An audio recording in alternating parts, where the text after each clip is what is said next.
નમસ્કાર. અત્યારે હું હરિદ્વારમાં ગંગાના ઘાટ ઉપર આવ્યો છું અને આપને એક શાંત સ્થળ છે અહીંયા. તો કે ગંગાજીના દરેક ઘાટ ઉપર માણસો તો ખૂબ હોય છે, પરંતુ આ એક શાંત જગ્યા મને મળી ગઈ અને એમ થયું કે અહીંયા આપણે સત્સંગ કરીએ, અને એ પણ શ્રી યોગ વશિષ્ઠ કથાને આધારે. તો આજે હું આપની સમક્ષ રજૂ કરું છું યોગ વશિષ્ઠની થોડી વાતો જે આપણે કરી રહ્યા છીએ તે.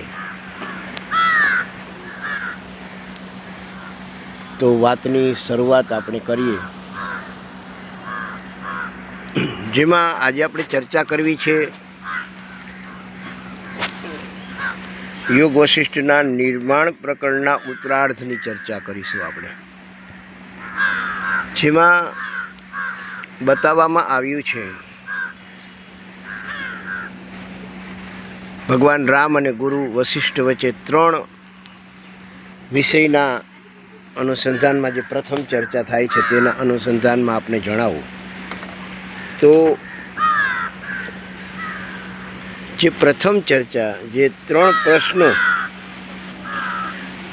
ભગવાન રામ ગુરુ વશિષ્ઠ પાસે મૂકે છે અને તેનો જે ઉત્તર મળે છે તેની ચર્ચા આજે આપણે કરીશું.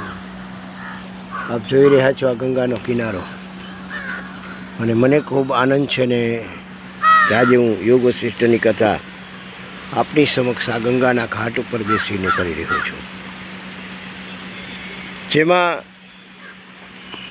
3 પ્રશ્નો મુખ્ય છે. તેમાં છે કલ્પના અને સંકલ્પનું સ્વરૂપ,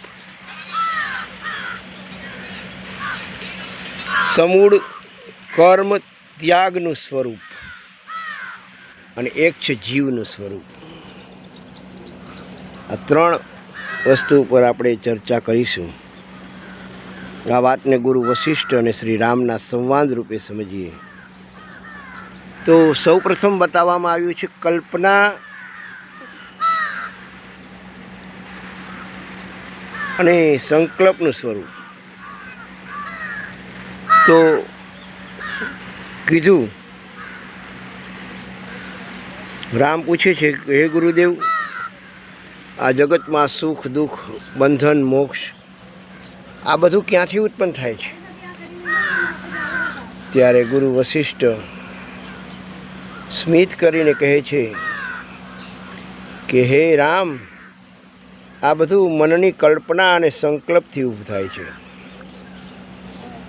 પછી એક દ્રષ્ટાંત આપે છે ગુરુ વશિષ્ઠ શ્રી રામને કે એક બાળક અંધારામાં રસ્તે ચાલ્યો જતો હતો. તેને રસ્તે પડેલી દોરી દેખાઈ, તેને લાગ્યું કે આ સાપ છે. તરત તેના મનમાં ભય ઉત્પન્ન થયો, શરીર કંપવા લાગ્યું, શ્વાસ તેજ થઈ ગયો. પરંતુ જ્યારે દીવો લાવીને તેણે જોયું તો તે માત્ર દોરી હતી. ગુરુ વશિષ્ઠ કહે છે કે હે રામ, જેમ દોરીને સાપ માનવો એ કલ્પના છે, અને તે કલ્પનાથી જે ભય જન્મે તે સંકલ્પ છે, એવી જ રીતે મન પહેલાં કોઈ વસ્તુની કલ્પના કરે છે, પછી તે કલ્પના મજબૂત થઈ અને સંકલ્પ બને છે, અને પછી આખું જીવન તે સંકલ્પ મુજબ દોડે છે. આથી ગુરુ વશિષ્ઠ કહે છે કે મન કલ્પના છોડે તો જગતનો મોહ આપોઆપ ઓગળી જાય.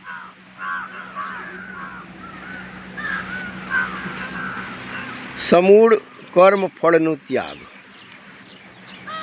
હવે ભગવાન શ્રી રામ પૂછે છે ગુરુદેવને કે હે ગુરુદેવ, કર્મ ફળ છોડવું એટલે શું? બધા કર્મો છોડીને જંગલમાં જવું, ત્યારે ગુરુ વશિષ્ઠ કહે છે કે હે રામ, કર્મ છોડવું એટલે કામ છોડવું નથી, પણ કર્તાપણાનો અભિમાન છોડવું. એણે એક સુંદર કથા કહી કે એક રાજા હતા, ખૂબ રાજકાર્ય કરે, પરંતુ એનામાં એક ભાવ રહેતો કે હું એક સાધન છું, કરતા તો ઈશ્વર છે. તેથી રાજા કામ તો ઘણું બધું કરતો, પણ એના મનમાં બંધન ન રહેતું. ત્યારે ગુરુ વશિષ્ઠ કહે છે કે હે રામ, જેમ કમળનું ફૂલ પાણીમાં રહે છતાં પાણી તેને ભીનું કરી શકતું નથી, એમ જ્ઞાનવાન મનુષ્ય દુનિયામાં રહીને પણ બંધાતો નથી. સમૂળ કર્મ ફળ એટલે શું? મનમાંથી હું કરું છું એવો ભાવ છૂટવો, ફળની આશા છોડવી, કર્મને ઈશ્વર અર્પણ કરવું. ત્યારે કર્મ બંધન આપતું નથી.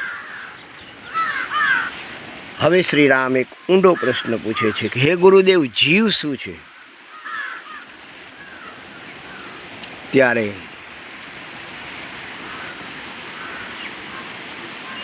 ગુરુ વશિષ્ઠ કહે છે કે હે રામ, મન જ્યારે અહંકાર સાથે પોતાને સીમિત માને ત્યારે તે જીવ કહેવાય છે.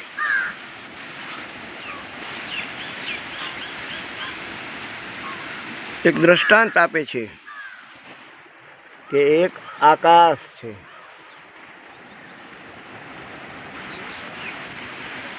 અનંત અપરિમિત,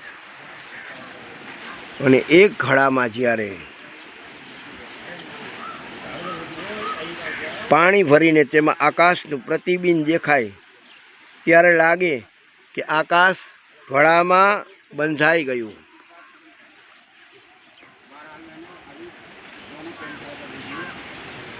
એમ જ આત્મા અનંત છે, પરંતુ મન સાથે ઓળખ થાય ત્યારે જીવ ભાવ ઊભો થાય છે.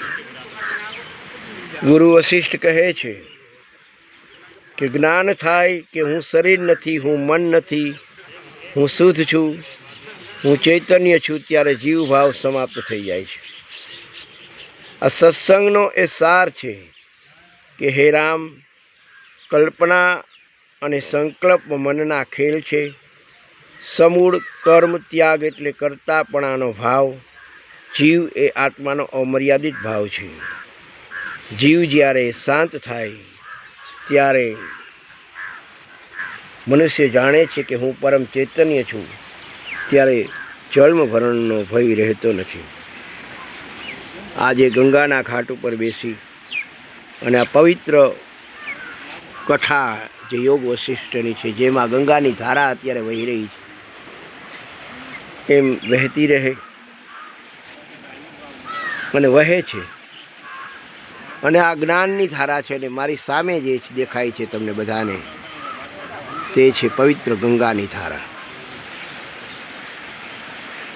અને મને પણ ખૂબ આજે મારા જીવનને હું ધન્ય માનું છું કે આવો એક મોકો મળ્યો કે મા ગંગાના આશીર્વાદથી મા ગંગાએ મને એક અદ્ભુત તક આપી. મા ગંગાના ખોળામાં બેસી અને મા ગંગાની કથા, ભગવાન શ્રી રામની એક અદ્ભુત કથા યોગ વશિષ્ઠ રામાયણ તમારી સમક્ષ રજૂ કરું છું.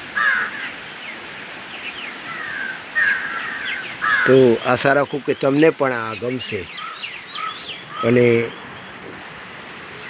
આવી આ સુંદર કથા સાંભળવા માટે, શ્રી યોગ વશિષ્ઠની કથા સાંભળવા માટે આપ મારી આ ચેનલને સબસ્ક્રાઈબ કરજો, લાઈક કરજો અને શેર કરશો તેવી આશા સાથે અત્યારે વિનવું છું. જય શ્રી રામ. હર હર ગંગે, હર હર ગંગે, હર હર ગંગે. જય શ્રી ગંગે, જય મા ગંગા, જય મા ગંગા, જય મા ગંગા. અસ્તુ.